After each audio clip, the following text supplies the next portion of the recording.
ಸಂತ ಅಲೋಶಿಯಸ್ ವಿಶ್ವವಿದ್ಯಾಲಯ ನೂತನವಾಗಿ ಆರಂಭಿಸಿರುವ ಸ್ಕೂಲ್ ಆಫ್ ಇಂಜಿನಿಯರಿಂಗ್ ಮತ್ತು ಸ್ಕೂಲ್ ಆಫ್ ಲಾ ವಿಭಾಗವನ್ನು ರಾಜ್ಯಪಾಲ ಥಾವರ್ಚಂದ್ ಗೆಹ್ಲೋಟ್ ಮಂಗಳೂರಿನಲ್ಲಿಂದು ಲೋಕಾರ್ಪಣೆಗೊಳಿಸಿದರು.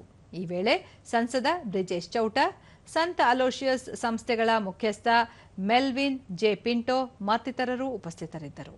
ಇದೇ ಸಂದರ್ಭದಲ್ಲಿ ಸತತ 170 ಗಂಟೆ ಭರತನಾಟ್ಯ ಪ್ರದರ್ಶನ ನೀಡಿ golden book of world record ಸಾಧನೆ ಮಾಡಿರುವ ಮಂಗಳೂರಿನ ರೆಮೋನಾ ಪಿರೇರಾ ಅವರನ್ನು ಸನ್ಮಾನಿಸಲಾಯಿತು.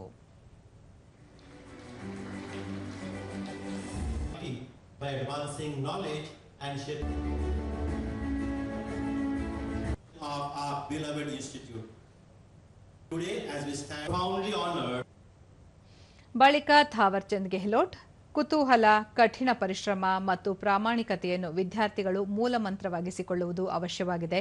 ಪಡೆದ ಜ್ಞಾನವನ್ನು ವೈಯಕ್ತಿಕ ಯಶಸ್ಸು, ಸಮಾಜ ಮತ್ತು ರಾಷ್ಟ್ರದ ಪ್ರಗತಿಗೆ ಬಳಸಿಕೊಳ್ಳುವುದು ಅಗತ್ಯವಾಗಿದೆ ಎಂದು ಕರೆ ನೀಡಿದರು. ವ್ಯಕ್ತಿಗಳ ಅಭಿವೃದ್ಧಿ ಮತ್ತು ಸಮಾಜದ ಉನ್ನತಿಯಲ್ಲಿ ಶಿಕ್ಷಣ ಪ್ರಮುಖ ಪಾತ್ರ ವಹಿಸುತ್ತದೆ. ಸ್ವಾಮಿ ವಿವೇಕಾನಂದರು ವ್ಯಕ್ತಿತ್ವವನ್ನು ನಿರ್ಮಿಸುವ, ಮಾನಸಿಕ ಬೆಳವಣಿಗೆ ಉತ್ತೇಜಿಸುವ, ಬುದ್ಧಿಶಕ್ತಿ ಬೆಳೆಸುವ ಹಾಗೂ ವ್ಯಕ್ತಿ ತನ್ನ ಸ್ವಂತ ಕಾಲಿನ ಮೇಲೆ ನಿಲ್ಲುವಂತೆ ಮಾಡುವ ಶಿಕ್ಷಣದ ಅಗತ್ಯವಿದೆ ಎಂದು ಪ್ರತಿಪಾದಿಸಿದ್ದರು.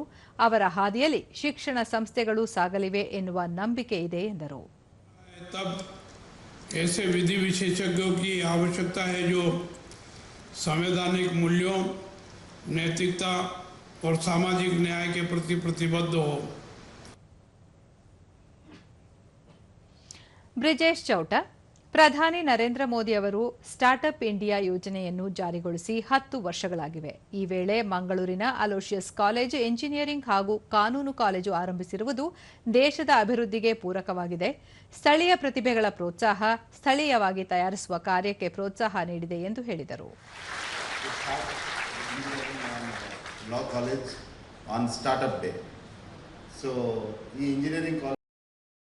ಇಂಜಿನಿಯರಿಂಗ್ ಕಾಲೇಜ್ ಅನ್ನುವಂಥದ್ದು ನನ್ನ ವಿನಂತಿ. ಅಲೋಶಿಯಸ್ ಯಾವತ್ತೂ ಕೂಡ ಹೊಸತನವನ್ನು, ಹೊಸ ವಿಚಾರವನ್ನು, ಹೊಸ ಚಿಂತನೆಯನ್ನು ಕೊಟ್ಟಂಥ ಒಂದು ವಿದ್ಯಾಸಂಸ್ಥೆ.